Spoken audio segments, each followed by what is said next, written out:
Okay, so we are back again. The right spotters are here. Chris and Shane, we are back today. And we're going to talk a little more into the bones of how to actually set up a piece of writing, an article, so a piece of written content. It's not just you have your idea and get it on the page. It's the way you format it on the page, the way you actually set it up in print form. It's going to help inform how your message comes across. Sure.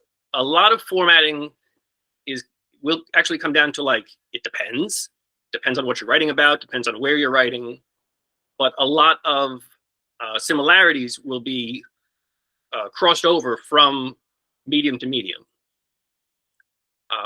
Sure. Shane, how do you approach formatting an article? What are your first thoughts on that? Well, that's great. So when I first started writing for Bar Band, I had no idea about any of that stuff. Right? Absolutely zero thought. I was just getting my thoughts on a page, put a bold headline somewhere, and then go whatever. And those articles are still up there on Bar Band. Probably reformatted. Then when Andrew Gutman became editor-in-chief of Bar Band, and he instituted all these templates for all these articles, and that's when I started to figure out all the stuff when it came to formatting. Now, formatting, from my experience, does two things. One, it makes it easier to read. Two, it's SEO friendly. And that's really the two things you really need to know when it comes to formatting. So just say you click on an article on the internet and it's a great article, right? You're reading through it, and it's all text. And you're like, oh my God, I need a break. This is a lot to take in. That's what formatting and headlines do. They break up the text, gives the reader just that slight break. It's like almost a picture in a picture book, right? You're like, okay, there's a picture. Oh, this is a great picture. Oh, now I'll start reading again. It's the same. It's the same with a headline. So breaking up the text with headlines gives the reader a break, makes it more readable, and also you're more likely to be found on Google. That's the way I know about it. That's a huge point, is that the bottom line of writing is so people read and understand and absorb your information. So if you just throw out a difficult to read piece of content, it's either not going to sink in, people will read it and forget it, or they'll get 4 sentences in and say, this is too much, I can't, and it won't be read. So you wasted your time. I've mentioned once or twice before in other things, one of the first articles that I worked on as a professional editor at T Nation was from one of the most knowledgeable coaches today. Like, I still refer to his training as a resource. It was we're not going to name any names. Absolutely not. I'm not that dumb. I mean, I'm that respectful, but not that. Yeah, no. Gotcha. It was a 4-page Word document. So picture that, go into Word, Word, whatever, picture 4 pages of text. It was 3 paragraphs, only 3 paragraphs. It was chunks and chunks of words just on the page. And it was so difficult to parse through that and make it readable and present in a way that matched his skill level. Because the information was great, but nobody's going to read 4 pages without paragraphs, without images, without anything. It's just too much to get through. So it wasn't doing him a service. It wasn't presenting his wealth of knowledge in a way that helped him or helped anyone. Formatting very broadly it gives you guidelines to set up your work. You have title, you have introduction, you have section headers for each separate topic you want to address. You have a conclusion. That's like the basic framework. And from there, you fill in the details and fill in the points that you want to cover. It's not too different from like a workout program, designing a workout. If you want to go and design a workout, it depends on what kind of training you want to do, what kind of goal you want to achieve. But the broad strokes, the sets and the reps and the exercise selection, the way you go through all those will generally carry over, not specifically, but generally carry over from one workout to the next. You're always going to do big exercises for whatever sets and reps, isolation movements for whatever sets and reps. So it depends. Like that's the same way you want to approach formatting an article. Big pieces that help to structure to achieve your goal. You bring up a great point. That's not just about headlines, right? Like or sub headlines, like I just talked about. It's about paragraph length and paragraph structure and sentence length and all that kind of stuff. I just took it with a broad brush, but you do make a great point by saying that I'm not by any means an expert, but from what I know, particularly when it comes to sentence and paragraphs, is you try your best to vary the length. So you'd have, say, like when you read three sentence paragraphs in a row, that's repetitive, right? So it's like boom, boom, boom. The information might be great, right? But it's like repetitive. So you kind of would say, well, that doesn't look great. It doesn't read great. So maybe you go 4-3-2 or something like that, and you still retains the same meaning, but it's just a little bit more readable. Am I on the right track there?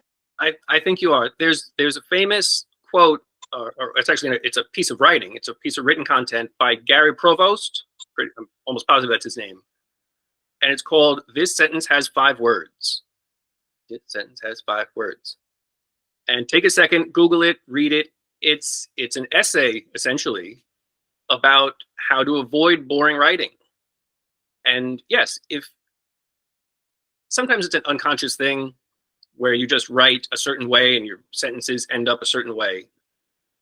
But Provost's essay talks about how to essentially make music with your writing by varying sentence length and varying, pauses and when to lengthen a sentence and just how to. About the right spotters already? I think we did actually put up a social media post.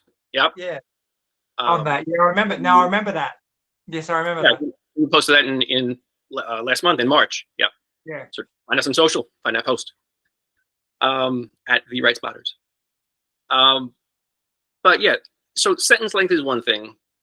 When you're writing online specifically, which is almost all we do now, like very little print media. One little hack, which is people don't really notice, shorter paragraphs are easier to read. Generally speaking, shorter paragraphs of 2 or 3 sentences tops, and just have more paragraphs if necessary to get your point across. But just on the screen or on your phone, it's just easier to read in bite-sized pieces like that. So if you're writing about whatever idea you're trying to get across, if you have a chunk of text that's 6, 7, 8 sentences long, you don't have to change the wording necessarily, but break that up into 2 or 3 separate paragraphs, and it'll be easier for the reader to get through. So you don't lose your message. You're just helping the reader absorb your information. So shorter paragraphs, anytime you're writing online, on social, on blogs, on publications, that's always going to be a win. There is an extreme of that. So I've read blog posts where every paragraph is a sentence, and it's annoying. So yes, you can go to the one extreme, but there is also the other extreme. So, and again, we've explained before on the Right Spotters, with extremes, There's plenty of room in the middle. And that's where we want to be. Yes, do not heavy duty your way through writing. Don't Mike Menser it. Single sentences are unnecessary. You can use them here and there to emphasize a specific point so that they stand out on a page, but absolutely not. There's no reason to have a sentence at a time. I'd argue that's not a paragraph.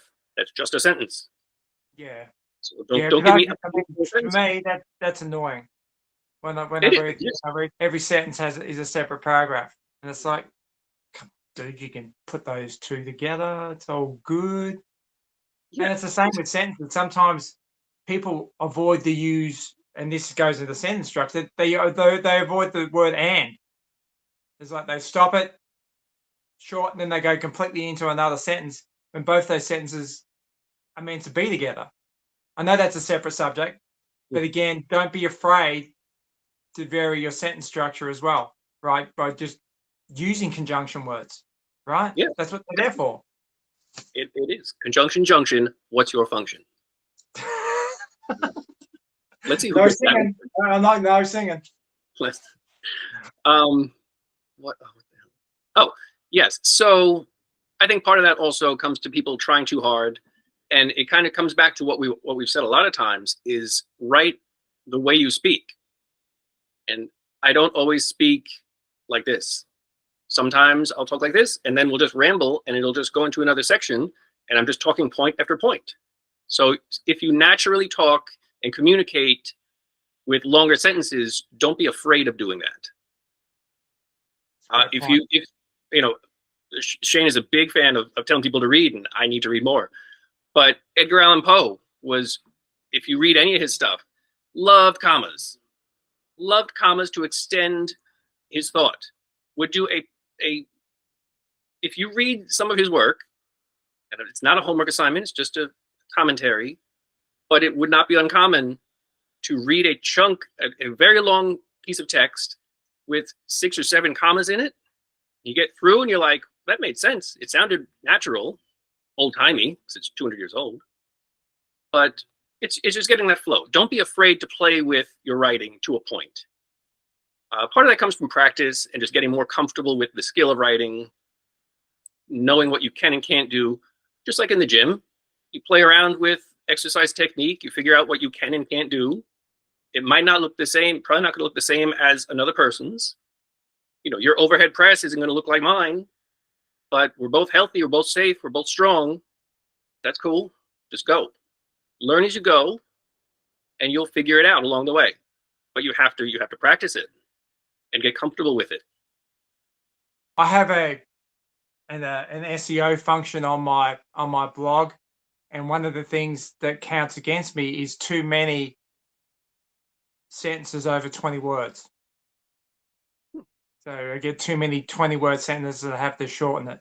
Not that a 20-word sentence is bad, but I think that just goes into what you're talking about before, and especially with Gary Provost, is that varying your sentence length is a good thing, right? You can have long sentences, you can have short sentences, but don't make them artificially short or long. Does that make any sense? I think it does, and it's about not trying too hard. Like you don't want to force yourself necessarily to think ahead of time. You know, you're not tweeting. You don't have when we started tweeting, it was 140 characters. Now it's double. Yeah. Right. You don't have to limit yourself and be like, I have to explain the clean and press in 12 words.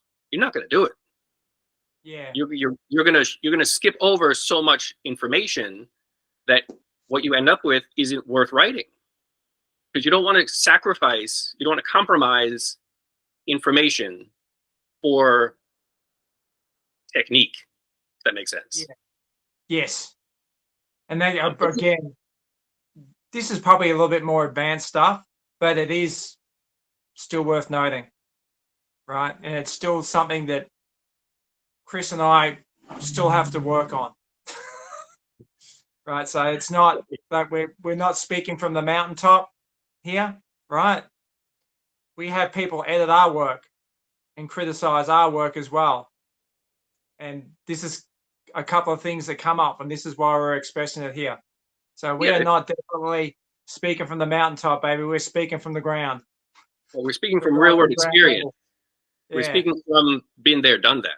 Yeah. Had that done to us. Yeah. So you did also bring up a good point a couple of times about SEO, which is search engine optimization, which is essentially, just to in broad strokes, it's how search engines find your work. It's how Google and whatever second tier search engines there are knows that you wrote a piece of content. And having good SEO means using certain keywords that when it's posted online, the search engines can find, oh, this article is about power cleans because it talks a lot about power cleans and the word comes up throughout the article. Or this article is about high protein foods because it talks a lot about protein. So SEO is where you rank. If somebody pops onto Google and says, I need the 10 best protein foods to fix my diet, you want your article ranking high so people find it and read it. And so knowing little SEO tips, like you said, the tool that which I have to look into, I didn't even know that about the word max, word cap. Using SEO tips to improve your overall writing, you don't necessarily need to write with SEO first and foremost on your mind, because again, that can start to affect the quality of the information, and it can backfire. Like you can word stuff. Like if you just write protein foods are good because protein builds muscle, and you should eat protein because it's protein. Google will say you're trying too hard, so I'm going to rank you lower. Yeah. So it's, SEO is a whole skill to itself, but it's definitely a big factor in writing.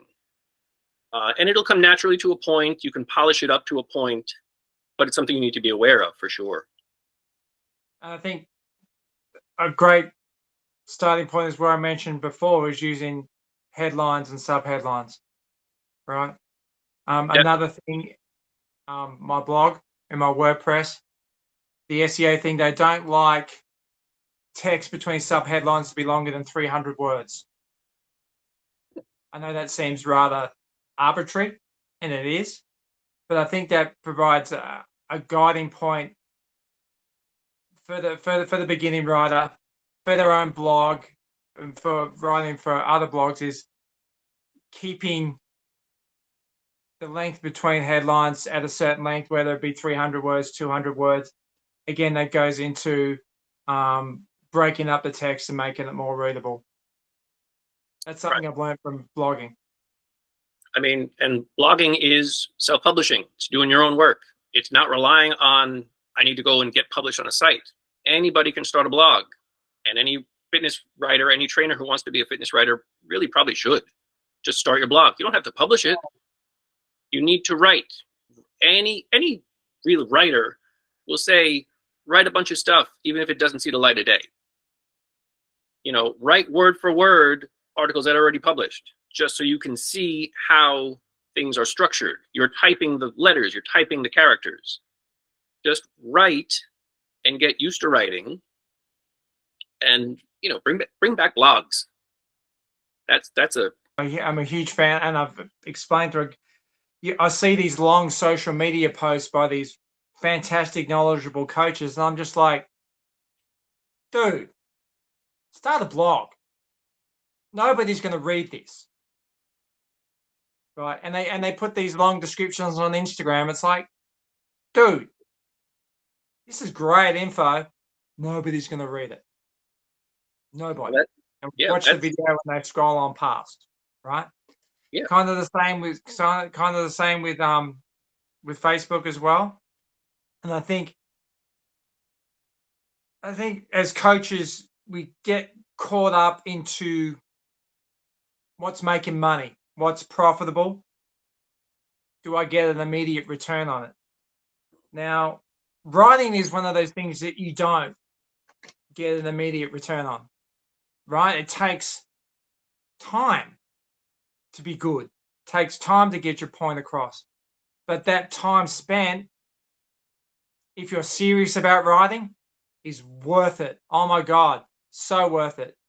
not only will, and I think I've explained before, not only will writing when you're a coach make you a better writer, it will make you a better coach, because being able to clarify your thoughts on a page and to a client are the same thing. When a client asks you a question, you've already written about it, you've already clarified that thought, bang, it's out there. You can tell the client straight off the bat. Clients amazed, oh, wow, I didn't know that. Well, there you go. They both really benefit each other. At least in my experience, one feeds the other. They both benefit each other. But it definitely is. It's if you want to know something better, teach it to someone else, because it shifts your perspective. It shifts the way you think about it. And writing is another way of teaching. You're writing to your ideal reader, your target reader. So you're essentially teaching them through the written word. So it forces you to slow down and think about what you really think about the topic at hand, figure out maybe new and interesting ways to explain it, and explain it clearly. And yeah, that'll carry over with how you explain things to your clients in the real world. I know Verbally. we beat a little bit off track there, so back on track. So an article is made up of the headline, the sections, the introduction, the conclusion, things like that. Before you even get to the article, it never hurts to have an outline. Outline, you're just writing your thoughts down. In this article, I want to address X, Y, and Z. So you have something to refer to, so that you don't write your article and then have regret that, oh, I meant to cover this point. Then you have to try and fit it in, and it might not look natural. Outlines are great. Outlines it's a great tool. It's like going to the gym. It's like going to the gym without a workout log, without a training log, and trying to wing it. If you really know what you're doing, you can do it. If you don't really know what you're doing, you can really just waste your time. And you don't want to waste your time in the gym or writing. So get your outline, get your thoughts planned ahead of time, and you'll have some structure to follow. Here's how I do it. I have to come up with a headline first. I'm a headline guy, right? I think outlines are great, and you need one. Definitely need an outline. But I think you got to start with a headline. In my experience, once you start with a catchy headline, the outline will follow. If that works for you, and it has, because you are prolific. Yeah, it has. It's just the way I do it. But I think if you're starting out on this thing, I think coming up with a catchy headline before you do your outline is a good thing. It can. It definitely can, because one follows the other. But obviously, it depends on the individual. But I write my outline from my headline every time. Right, and if that works for you, that gives you that's your starting point. That's your kind of takeoff point from there. That makes sense. I kind of like having bullet points. I kind of need to brainstorm and get down. I want to cover A, B, C, and D. And I kind of let the title and headline sort of build itself. See, this is two opposite ways that we do things, but both work. It definitely both works. But again, that's why you need to play around and see what suits you, what feels most comfortable to you, and what's most helpful to you. And that only comes by practicing. Sweet. That's where blogs come into. Blogs or a random Twitter, X, or Threads account that you don't tell anybody about. Just putting stuff out. Just put stuff out there. Amen. In secret if you need to. Amen. So. Amen. What else? So we covered a little bit of formatting, how to set up and structure an article. We talked about sentence length and paragraph length and things like that. What else? What's another way that we need to set up some content to get a nice looking quality piece of content out there. I think we're good. You know, things like Well, images, that's great. yeah, I was going to Sure, say the videos. images- yeah, that's, you know, but again, Okay. that comes after you're writing. Like that's almost like the last step before publishing. I think Yeah. I approach generally. Like I get the Yeah. writing in there and see where a good image or a good short video can like punch up the information or support. But you don't Yes. want to get sidetracked writing 3 paragraphs and then like now I'm going to find an image and then you spend 45 minutes looking for a picture instead of writing. Yeah. No. But no, I think we covered it, except for the video or image. And definitely, I mean, we've all talked about headlines and imaging and sentence structure and all that kind of stuff. I think the final part of the puzzle, when it comes to readability, does it flow? Right? Are you chopping from point to point and making it abrupt? Or does one headline, one piece of text flow into the other? Right? So I think that's where the right spotters come in, where we can edit and see if they do have a flow. But that's what you when you read your work back after you've done all that formatting stuff and videos and stuff, and you read it back, does it flow? I think that's probably something that needs to. That's probably the final piece of the puzzle. I think it is, and I do use that as the last thing that I do before I publish anything.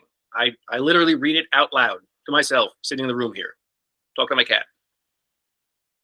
Just if you read something, you'll like reading it silently. You can gloss over some mistakes. You can be a little bit biased in what you're reading because you think you're reading something that might not be there. But reading it aloud just turns the words real, like literally, and it gives your article a voice essentially, and you can see and you can pick up mistakes that you might not have seen or noticed otherwise. So I really think reading your article out loud is a very key point in anything you want to publish or anything you want to write. True. It's true. Great point. Thank you. Maybe one day I'll follow your advice. Maybe I'll one day. Next thing I write, I'm gonna start with the headline. That's it. I'll give it a shot. You good, sir? We good? We covered. Good. I think we've given our audience a fair bit to chew on that in this video. This was a little bit more, getting a little bit more in depth, not so much big picture, but more like hands-on practicality and practical skills.